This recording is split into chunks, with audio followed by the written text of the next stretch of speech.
Et si nous vivons le meilleur de ces moments lorsque nous sommes ensemble? Restons chez nous, protégeons-nous. Riz mémé cassé, ça n'est pas la même chose, hein. C'est mémé cassé.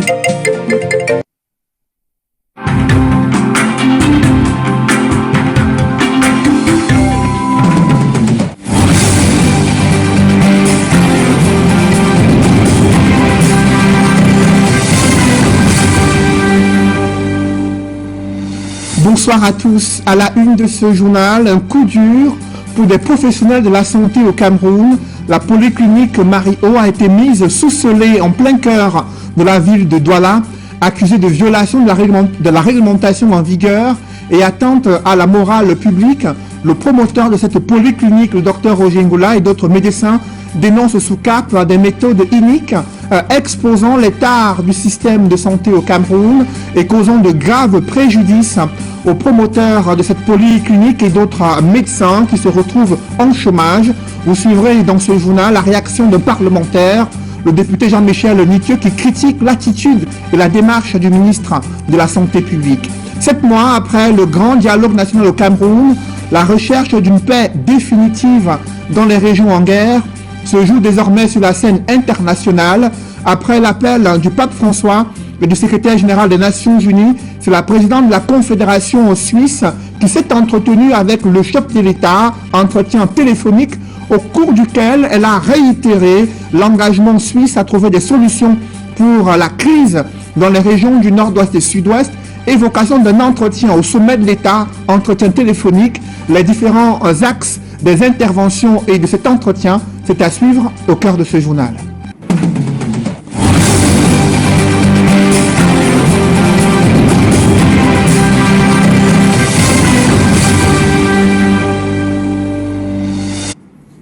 Merci de suivre cette édition complète de l'information sur Equinox Télévision.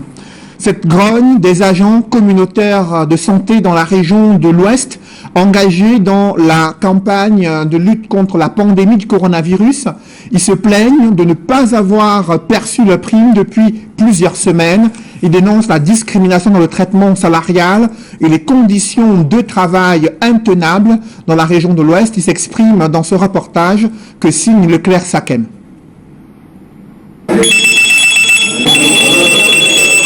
Depuis ce matin, ça sonne dans la salle de veille de la délégation régionale de la santé publique pour l'Ouest. Mais personne pour répondre au téléphone. Les occupants de ces lieux sont aux abois. Il n'y a plus le travail SGI. Il n'y a plus le travail SGI.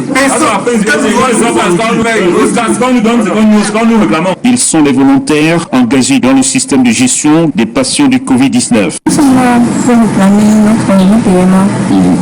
Quand au départ on nous a dit que c'était le volontariat qu'on faisait ici, ça fait 2 semaines qu'on attend et on nous voit toujours passer pour ça qu'aujourd'hui nous sommes là et nous avons décidé de venir travailler. Évoquant les conditions de travail assez difficiles dans lesquelles ils exercent depuis plus de 50 jours, ces manifestants déplorent en plus de cela le système de gestion de 2 poids 2 mesures qui est observé dans la chaîne d'intervention qui selon eux est censée être nationale avec les mêmes réalités. Je suis venu ici en tant que volontaire, comme au départ le délégué l'a si bien dit. Mais au fur et à mesure que le jour passe, les problèmes ne font que s'aggraver. Nous sortons chez nous très tôt, nous rentrons très tard. Il y a des fois on ne rentre même pas. C'est nous qui courons des risques sur le terrain et nous rencontrons beaucoup de difficultés. Or, nos encadreurs, même ils ne nous soutiennent pas, ils ne nous encouragent pas dans ce qu'on fait. Réclamant de ce fait leur dû qui n'arrive qu'en compte-gouttes, quand bien même ce n'est pas totalement absent. Lorsque le travail ici a commencé, on donnait 5 000. 2 jours après, on donnait 1 500. Lorsqu'on a voulu soulever la tête, on nous est monté à 2 000. Ça fait 2 semaines. Maintenant, on ne trouve même plus où est l'argent. Tantôt, on dit qu'on va couper même les 2 000 qu'on nous donnait et on ne voit même pas le reste. Jusqu'aujourd'hui, ceux qui sont venus du quartier pour aider n'ont rien. On nous a dit qu'on devait nous donner 10 000 jours. Et depuis, nous sommes... et fait le rappel, les 2 000 qu'on nous donnait, les 1 500 qu'on nous donnait, on devait couper sur les 10 000 là et nous donner le reliquat. Donc, jusqu'ici, on attend toujours et toujours. on n'a toujours rien. Après la lettre adressée en date du 5 mai dernier au délégué régional de la santé, ces membres du SGI ont finalement mis en exécution le préavis de grève. Rendu à la délégation régionale de la santé, le maître des séances est absent. Joint au téléphone, il fera savoir que les tractations sont en cours en vue de régulariser la situation. Évoquons à présent cette scène vécue en plein cœur du centre-ville de Douala, la pose des scellés sur la polyclinique Marie-O, située à Bali, dans le premier arrondissement de Douala. Le ministre de la Santé publique l'a exigé. Mandaouda Malachi reproche aux promoteurs de cette polyclinique la violation de la réglementation en vigueur et l'atteinte à la morale publique. Le promoteur, le docteur Roger Ngoula et d'autres médecins dénoncent sous cap des méthodes iniques causant de graves préjudices à ce système de santé camerounais, mais également à cette structure hospitalière privée dont de nombreux médecins et autres personnels soignants sont désormais en chômage. Le récit des faits dans ce reportage que signent Steve Eboulet, Innocent Abega et Sylvestre Hippolyte Zangaou. 24 heures après la décision du ministre de la Santé publique de fermer la polyclinique Marie-O, le préfet du département d'Ouvuri exécute cette décision en supervisant personnellement la pose des scellés. Il est reproché à cette polyclinique d'avoir admis en soins des malades atteints de coronavirus alors qu'elle ne figure pas parmi les hôpitaux et centres référentiels retenus par le gouvernement à cet effet. Vous savez, nous on est là pour exécuter les instructions. Et c'est à cet effet que je suis donc venu ici pour appliquer cet arrêté-là, pour exécuter l'arrêté. Il y a d'autres aussi, d'autres formations sanitaires qui continuent de prendre des patients atteints du Covid-19 et je dirais qu'ils les prennent dans la clandestinité. Et je pense que d'ici quelques jours, vous aurez encore d'autres décisions par rapport à ces centres-là. D'ailleurs, les responsables se connaissent. Les patients ont été évacués dans les autres formations sanitaires. Il s'agit ainsi d'une vingtaine de patients environ hospitalisés à la polyclinique Marie-O qui ont été évacués vers d'autres formations sanitaires. Aucune précision pour savoir si parmi eux, il y en a qui sont atteints de Covid-19. Face à la situation, le propriétaire de la polyclinique Marie-O, le docteur Roger Ngoula, convoque son attitude républicaine. Vous voyez que je suis très serein. À situation exceptionnelle, la pandémie du coronavirus, c'est quelque chose d'exceptionnel. Il doit donc arriver forcément des choses un peu exceptionnelles. Je n'en veux à personne. L'autorité de tutelle, le ministre de la Santé, a pris un acte. Il a demandé à monsieur le préfet du Vouri de fermer la polyclinique Marie-O pour des faits qui lui sont supposément attribués. Républicain, je ne m'oppose pas à la décision de l'autorité et j'accepte. Raison pour laquelle d'ailleurs vous avez vu que quand monsieur le préfet est arrivé, la clinique était complètement vide parce que j'ai assuré mon service de médecin du début jusqu'à la fin et j'ai veillé à ce que tous mes patients soient transférés dans des cliniques référencées de la ville de Douala. Alors que la polémique enfle sur le coût des prestations sanitaires à la polyclinique Marie-O, notamment en rapport avec une facture de 14 millions de francs CFA pour les soins d'un patient de nationalité libanaise, Dr Roger Ngoula, pour sa part, salue l'expertise des médecins camerounais. Je ne vais pas citer son nom parce que je suis tenu par le secret médical. Je peux vous assurer que ce monsieur de nationalité libanaise va bien.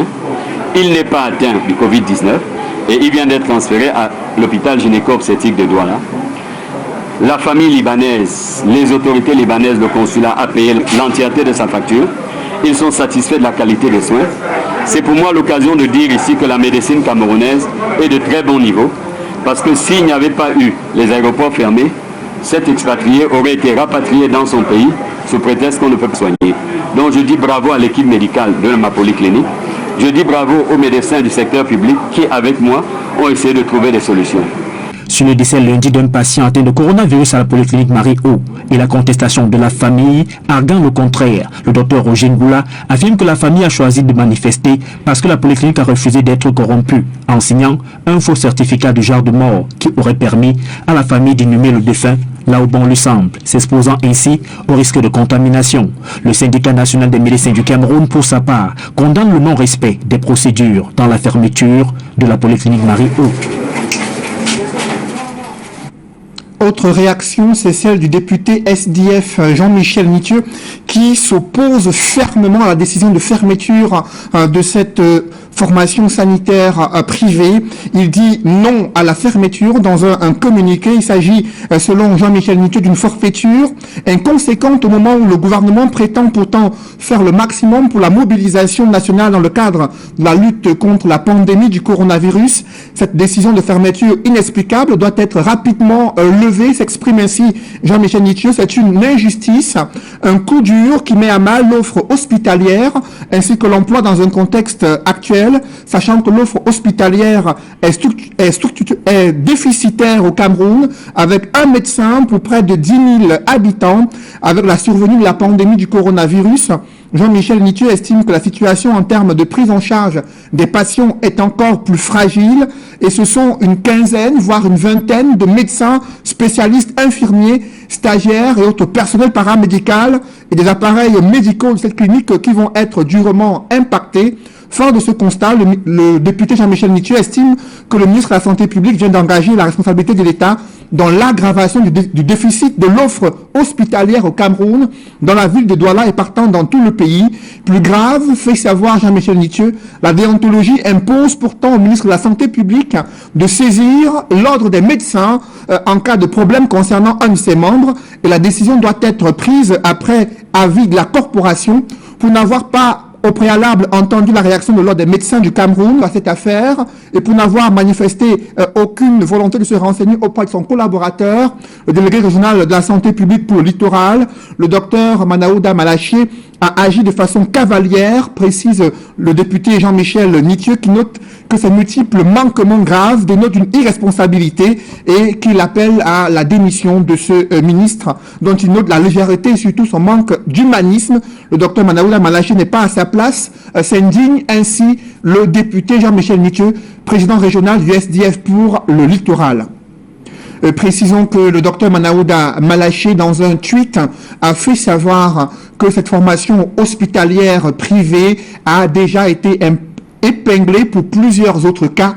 Il a cité une facture de près de 6 millions de francs CFA concernant une hospitalisation à la polyclinique Marie-O et une demande d'explication qui n'a pas reçu de réponse plus de 3 jours après, raison pour laquelle le ministre de la Santé publique, dit-il, a exigé la fermeture de cette polyclinique Marie-O située en plein cœur du centre-ville de Douala. Évoquons à présent le respect des mesures barrières dans la capitale économique du Cameroun, notamment dans les salons de coiffure qui sont des lieux très fréquentés dans la ville de Douala. Vous allez le voir dans ce reportage, très peu de salons de coiffure respectent les règles d'hygiène de base et les mesures barrières. Les femmes qui s'y rendent ne portent pas de masque, aucune mesure n'est prise pour procéder au lavage des mains avec le savon. Quelques-uns qui respectent cette mesure évoquent le coût élevé sur leur charge. Des précisions dans ce reportage de François Dicoumet et Isabelle Carole Zepet. Par ces temps où la propagation du Covid-19 sévit au Cameroun, certains instituts de beauté et salons de coiffure de la ville de Douala observent avec rigueur un minimum des mesures barrières en ces moments de relâchement depuis l'allègement des prescriptions gouvernementales.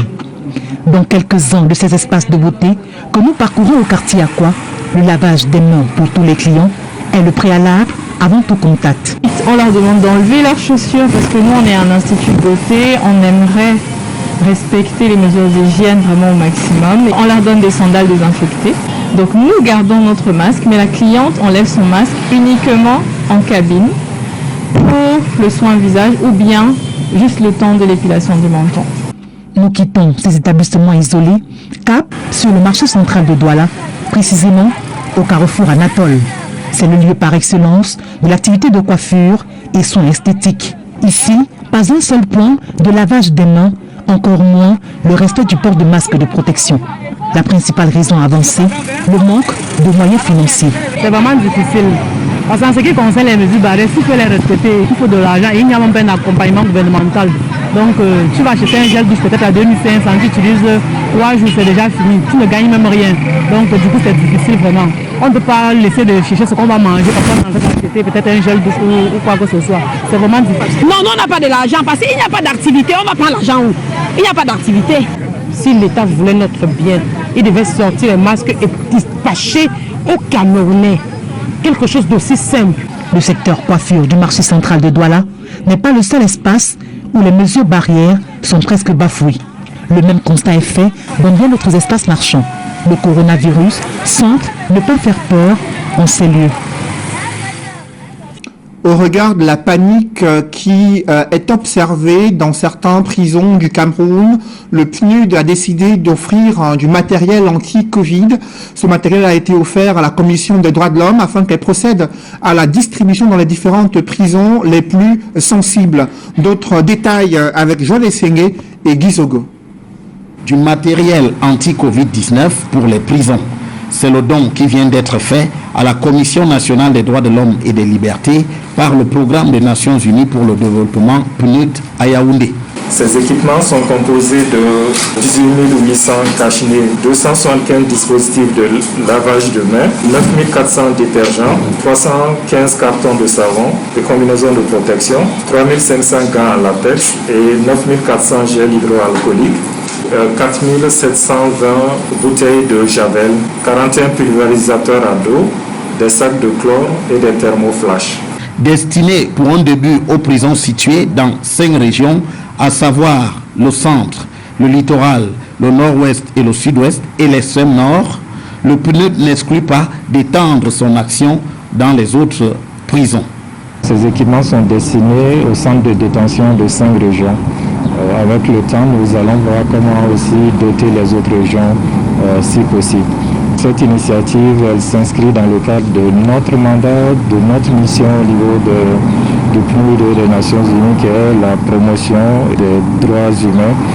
Pour la Commission nationale des droits de l'homme et des libertés, ce don fait à sa demande est l'expression de son attachement à la défense des droits humains, surtout dans les milieux carcéraux. Le don que le PNUD vient de remettre à la Commission des droits de l'homme participe de la concrétisation de l'engagement de la Commission des droits de l'homme en faveur des personnes privées de liberté. L'un de ces domaines d'excellence est le contrôle des conditions des personnes privées de liberté et l'appui au lieu de détention. Quant au Conseil national de la jeunesse, il espère que cette initiative contribuera à prémunir les jeunes incarcérés contre le Covid-19. J'ose espérer que les jeunes qui sont présents dans ces prisons-là pourront faire bon usage. Ce programme de partenariat va permettre qu'on les sensibilise davantage sur les méthodologies de prévention dans le cadre de cette riposte contre la pandémie du coronavirus. Un apport du PNUD qui pourra peut-être contribuer à faire retomber la peur du Covid-19 dans les prisons, comme c'est actuellement le cas au Cameroun. Et la situation sanitaire sur le continent africain, c'est une surprise. Le Burundi qui demande l'expulsion, qui ordonne l'expulsion des responsables de l'OMS, pourtant conseillers du gouvernement burundais dans la lutte contre la pandémie du coronavirus. Les raisons officielles ne sont pas connues. Pour autant, l'OMS qui a critiqué la gestion de la crise sanitaire n'a pas eu des réponses favorables de la part du gouvernement burundais et dans d'autres pays africains. Des mesures sont prises pour faire face à l'impact du déconfinement progressif et les risques élevés de propagation du coronavirus dans d'autres localités. Évocation avec Nadine Yambou. Les tensions diplomatiques entre le Burundi et l'Organisation mondiale de la santé ont pris une nouvelle tournure depuis le déclenchement de la pandémie du coronavirus dans ce pays. Le gouvernement burundais n'est pas allé de main morte en ordonnant l'expulsion du représentant de l'OMS et 3 de ses collaborateurs sur son territoire. Déclaré désormais persona non grata, le docteur Walter Kazadi Moulombo et son équipe devront quitter le pays au plus tard ce vendredi 15 mai 2020, comme l'indique cette note verbale du ministère des Affaires étrangères du Burundi. Si les raisons de cette expulsion ne sont pas clairement évoquées, des sources font savoir que Bujumbura n'aurait pas apprécié les récentes positions de cette organisation sur sa gestion de cette crise sanitaire, dénonçant une émission dans les affaires internes. Il y a de cela un mois, ces mêmes fonctionnaires avaient échappé de peu à une expulsion pour les mêmes causes. L'OMS avait recommandé une multiplication des centres de dépistage, la formation des biologistes débordés par le nombre sans cesse croissant de cas de coronavirus et une plus grande collaboration entre les deux parties. Ces exigences de l'instance suprême de la santé n'ont pas reçu un écho favorable auprès des autorités burundaises. Ce geste du Burundi intervient à une semaine du triple scrutin dont la présidentielle prévue le 20 mai prochain. Alors que les recherches s'intensifient dans les laboratoires pour trouver un vaccin contre le coronavirus, l'Organisation mondiale de la santé redoute une résistance au virus. Lors d'une réunion d'information à Genève, le directeur des urgences de l'institution a déclaré, je cite, « Ce virus pourrait devenir un virus endémique de plus dans nos communautés et pourrait ne jamais disparaître. » Soutenant cette idée, il fait allusion au VIH-Sida qui n'a jamais disparu mais vaincu. Encore moins la rougeole, pourtant les vaccins sont disponibles. L'OMS appelle de ce fait à la vigilance et à la contribution de tous pour stopper la progression de cette maladie dans le monde. Et malgré ces mises en garde de l'OMS, l'île Maurice se réjouit de n'avoir enregistré aucun cas actif de nouveau coronavirus dans le pays depuis 17 jours déjà, estimant avoir gagné une première bataille face à la maladie. Le gouvernement salue le comportement des populations, elles qui ont pris la pleine mesure de la situation en respectant les mesures barrières. Le confinement en vigueur dans le pays reste prolongé jusqu'au 1er juin 2020. Mais d'ici le 15 mai, certaines activités telles que les commerces pourront reprendre. Les rassemblements religieux et politiques sont interdits. Cet archipel de l'océan Indien avait été au départ sévèrement touché en Afrique avec 322 cas et 10 décès en 6 semaines. La justice a ouvert une enquête sur l'appel à la générosité publique lancé par les responsables de l'initiative Survie Cameroun. Dans le cadre de l'enquête, le trésorier national du MRC a été convoqué à la police judiciaire à Yaoundé après son audition tenue ce jour. Alain Foguet en est ressorti libre. Ses avocats ont révélé les charges qui pèsent sur leurs clients. Selon son conseil, il s'agit de suspicion de blanchiment d'argent, tentative d'escroquerie et collecte illicite des fonds, financement de la résistance aux institutions de la République.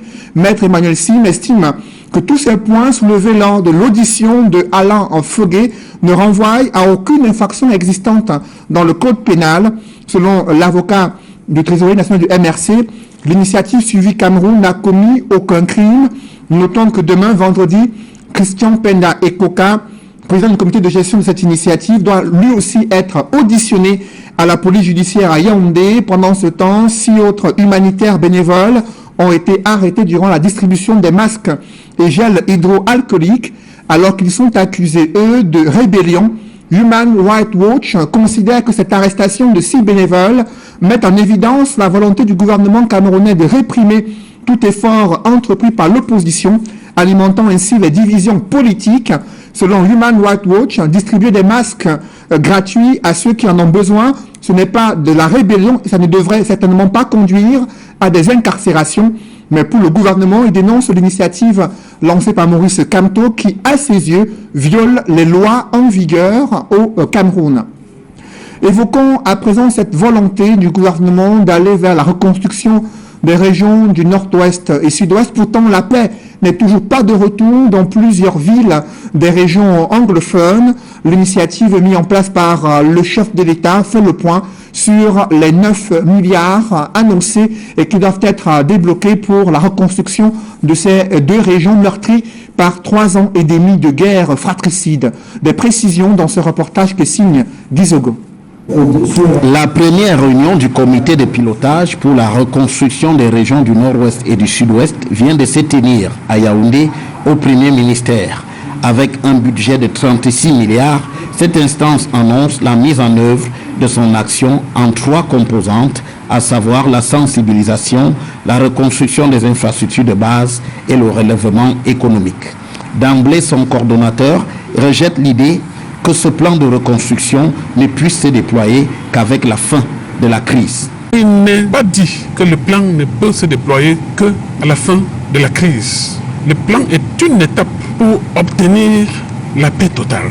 Donc l'objectif du plan, c'est d'arriver à une situation de non-crise, ou si vous voulez, une situation de paix. En ce sens, les premières actions sont annoncées avec un accent sur la sensibilisation des bénéficiaires de cette opération. Nous allons nous focaliser pendant la première année à préparer les bénéficiaires du plan, à accueillir le plan. C'est la question pour nous, dans un premier temps, de procéder à des sensibilisations intenses des bénéficiaires du plan. Il s'agirait pour nous d'accompagner les organisations civiles de base afin qu'ils comprennent exactement comment le plan se déroulera. À cela vont s'ajouter, selon Paul Tasson, l'accompagnement pour parvenir à la paix et le début de la restauration des habitations. Nous comptons accompagner ces organisations avec un certain nombre d'ateliers sur comment procéder à reconquérir la paix. Nous comptons, pendant cette première année, démarrer la construction des habitations. Dans ce plan d'action, il est également question de la réhabilitation des infrastructures de base. Pour ce qui est des infrastructures de base, nous allons commencer la réhabilitation des écoles, des centres de santé, des routes, la reconstruction des ponts, bien entendu la réhabilitation des points d'eau et le rétablissement des lignes d'électricité qui ont été détruites. Un dernier volet, enfin, s'articulera sur le relèvement économique. À ce sujet, il est annoncé la reconstruction des marchés et la mise à disposition des intrants agricoles pour la réhabilitation des plantations abandonnées. Parmi les résolutions du Grand Dialogue national tenu à Yaoundé du 30 septembre au 4 octobre 2019, figurait la question de la reconstruction des régions du Nord-Ouest et du Sud-Ouest en proie à un conflit armé depuis 2017. 7 mois après ce fameux grand dialogue national qui s'est tenu au Cameroun, la recherche d'une paix définitive dans les régions anglophones se joue désormais sur la scène internationale.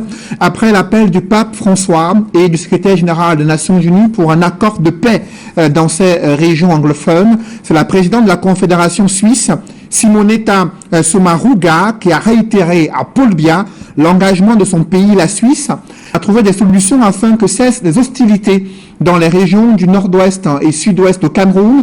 Sur son compte Twitter, elle se félicite d'un entretien téléphonique qu'elle a eu avec le président camerounais.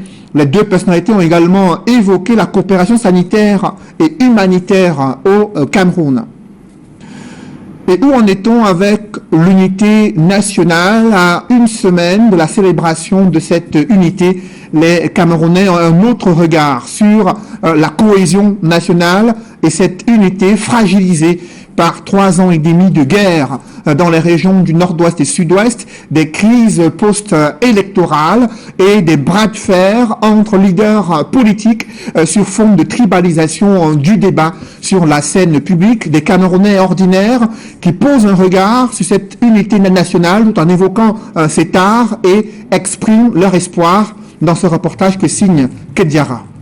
De la date historique de célébration de la fête de l'unité nationale, on s'interroge sur le sens véritable de celle-ci dans un écosystème où l'unité est mise en mal. Je ne sais pas comment vous expliquer parce qu'il n'y a pas le défilé des 20 mai et c'est ça l'unité nationale. Si pour d'aucuns, l'unité nationale ne se résume qu'à la parade du 20 mai et les festivités qui existent tout autour, d'autres, plus avertis, y voient la mise en commun d'un peuple qui milite pour l'intérêt général. Pour nous, l'unité nationale, c'est la cohésion sociale, vivre ensemble, aider la population camerounaise, faire en sorte que tout le monde se sente à l'aise chez lui. L'unité nationale suppose que tous les Camerounais doivent s'unir et regarder dans une même direction. Alors, question. Peut-on encore parler d'unité nationale au Cameroun? Non, il n'y a pas d'unité nationale au Cameroun. Tel que les choses se passent, on dirait qu'il n'y a plus d'unité nationale. Aujourd'hui, cette unité nationale est mise à rude épreuve. Selon ces citoyens, de nombreux éléments tendent à nuire à l'existence véritable de l'unité nationale et même du sentiment d'appartenance des uns et des autres au Cameroun, terre de nos ancêtres. Le président lui-même doit avoir le camp. Lui croit que nous on fait comment. Et on va penser qu'il y a l'unité nationale au Cameroun. En ce moment, il y a la guerre dans le nord-ouest, sud-ouest. et qui fait qu'aujourd'hui, tous les Camerounais ne réfléchissent pas de la même façon et ne regardent pas dans la même direction. Il y a trop de tribalisme dans le propos des uns et des autres, ce qui n'est pas bien. Il y a des gens qui pensent qu'ils sont plus Camerounais que des autres. Il y a des gens qui sont plus patriotes, c'est ce que j'aurais même pu dire. Ils croient qu'ils sont plus patriotes que la plupart des Camerounais. Même si le tableau ainsi peint est d'une noirceur affligeante, il relativise en énumérant des actions à poser désormais pour le retour de l'unité nationale au Cameroun.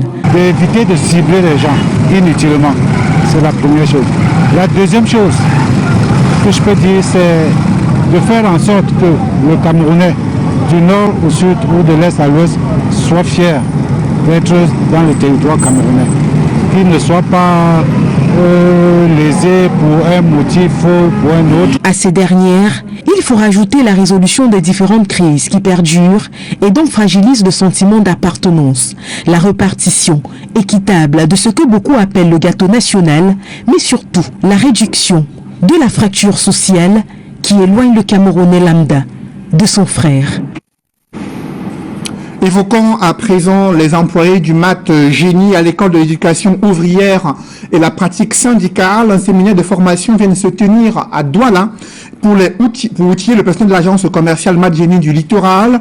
Une session de renforcement des capacités des syndicats qui fait suite à une grève pour réclamation de plusieurs mois d'arrêt de salaire. Reportage Jean-Paul Chouniat.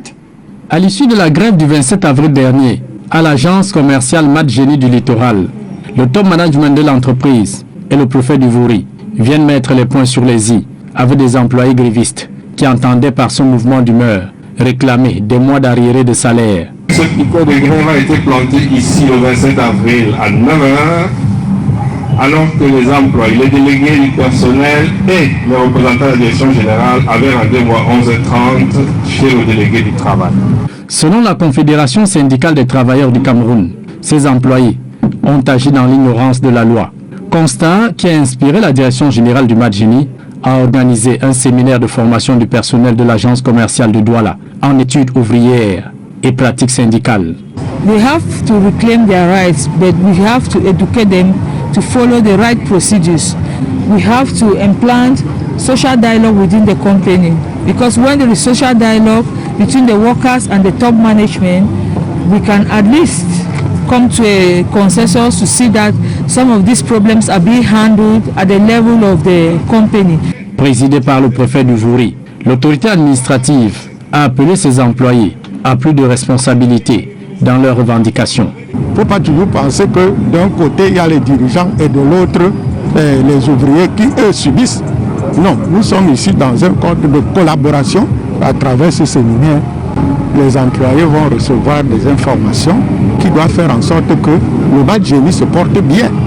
Produisant 50 millions de francs CFA de recettes contre une charge salariale de 126 millions de francs CFA mensuels, le top management du MAT Génie dénonce des détournements de recettes et prestations diverses au sein de cette agence commerciale du MAT Génie littoral. Est-ce qu'on peut me dire que les congrégations religieuses qui de manière régulière organisent leurs activités sur ce domaine organisent ça de manière gratuite? Parce que dans les comptes rendus financiers, monsieur le préfet, j'ai rien vu. Il y a un déficit de 76 millions qui doit provenir de quelque part. Ne recevant plus de subventions de l'État, le directeur général du MAT Génie a appelé le chef de l'agence commerciale du littoral et tout le personnel sur la nouvelle vision de performance de cette entreprise. Son nom est clair, le parc national du matériel de génie civil. Toutes les institutions de l'État devraient pouvoir venir au MAT Génie et trouver le matériel de génie civil dont elles ont besoin pour avancer. Nous avons donc ce devoir de rester l'outil de développement que l'État a créé en 1967 pour assurer le développement de ces infrastructures. Et pour optimiser ses performances et recettes, le MAT Génie mise désormais sur de nouvelles niches d'opportunités, à l'instar des prestations aux collectivités territoriales décentralisées et la conquête des marchés de BTP au Cameroun et à l'étranger. Les premières conséquences de la fermeture de la polyclinique Marie-O viennent de se faire ressentir. Selon des sources médicales, un patient de cette polyclinique interné depuis plusieurs semaines et transféré ce midi à l'hôpital La Quintini serait décédé. Selon des sources médicales, l'information n'a pas été encore confirmée officiellement. Monsieur Mabingo, patient de la polyclinique Marie-O, interné depuis plusieurs semaines, transféré ce jour lors de la pause des scellés sur cette polyclinique, a été transféré à l'hôpital La Quintini de Douala, et aux dernières nouvelles de sources médicales, il serait décédé, information qui n'a pas encore été confirmée officiellement. Et concernant le point sur la situation sanitaire au Cameroun, la situation épidémiologique de ce jour fait état de 151 nouveaux cas positifs, dont 4 cas au sud-ouest, 6 au nord-ouest, 28 dans le littoral, 33 à l'est, 80 dans le centre. Il s'agit des cas positifs du Covid-19, un nouveau décès enregistré selon le bilan officiel, 14 nouvelles guérisons également enregistrées, note le ministère de la Santé publique. Le gouvernement invite les populations à rester vigilantes et de continuer à respecter les gestes barrières afin de limiter la propagation du coronavirus au Cameroun. Et selon le ministère de la Santé publique, le gouvernement insiste également sur la gratuité des tests et la gratuité de la prise en charge des patients atteints du Covid-19 au Cameroun. Mesdames, Messieurs, c'est la fin de ce journal. Merci de l'avoir suivi. Juste après cette édition de 20h, retrouvez Serge Alain Autou et ses invités pour le débrief du journal sur le plateau d'Equinox Soir. Serge Alain. Fermeture de la clinique Marie-O, le député Jean-Michel Linthieu du Social Democratic Front appelle à la démission du ministre Manaouda. Dans un communiqué, il dénonce la démarche de ce ministre de la Santé publique, estimant que l'ordre des médecins n'a pas été saisi comme il est prévu dans le cadre de cette corporation. Il évoque également cette confusion que fait le ministre de la Santé publique. Le ministre de la Santé publique, dans un tweet, a cité une facture de près de 6 millions de francs CFA d'un patient. Et selon l'enquête menée par le député Jean-Michel Linthieu, cette facture ne concerne en rien un patient atteint du Covid-19. Elle n'a pas été reconnue par le promoteur de la polyclinique Marie-O. Le député s'insurge contre le fait que ce soit des dizaines d'emplois qui ainsi viennent d'être détruits au moment où l'offre hospitalière est déficitaire au Cameroun. Il interpelle le gouvernement sur cette démarche qu'il juge cavalière de la part du ministre de la Santé publique, invoquant les risques qu'il fait courir à ces nombreux patients internés au préalable dans cette formation sanitaire privée. Appel à la générosité publique lancé par l'initiative Survie Cameroun. L'enquête est ouverte. Et c'est le trésorier du MRC qui a été entendu dans le cadre de cette enquête, Alain Fouguet, qui a été auditionné pendant des heures. Il en est ressorti libre. Se sont félicités ainsi ces différents avocats qui notent les points et les charges qui pèsent sur lui. Il parle parle par exemple de tentatives de blanchiment d'argent, escroquerie du peuple camerounais avec une collecte illicite des fonds et également financement d'une résistance aux institutions de la République. Selon l'un des avocats d'Alain Fouguet, ce sont des points qui n'existeraient pas dans le code pénal. Ils attendent de voir comment l'information judiciaire va évoluer dans le cadre de cette affaire. Voilà, on va reprendre calmement, Cédric Yondi. Suspicion de blanchiment d'argent, tentative d'escroquerie, financement de la résistance contre les institutions de la République, collecte illicite des fonds. Ce sont ces points qui ont été présentés par les avocats du trésorier national du MRC, estimant que c'est ces points sur lesquels s'appuient les enquêteurs pour ouvrir cette information judiciaire et pour enquêter sur l'affaire Survie Cameroun. Et ils ont tenu à préciser, les avocats, que l'initiative qui est en cours d'implémentation n'a commis aucun crime jusqu'à cette heure. Après l'infogramme aujourd'hui, demain, il y a Christian Penda Ekoka qui lui aussi est attendu demain, vendredi, à la police judiciaire à Yaoundé.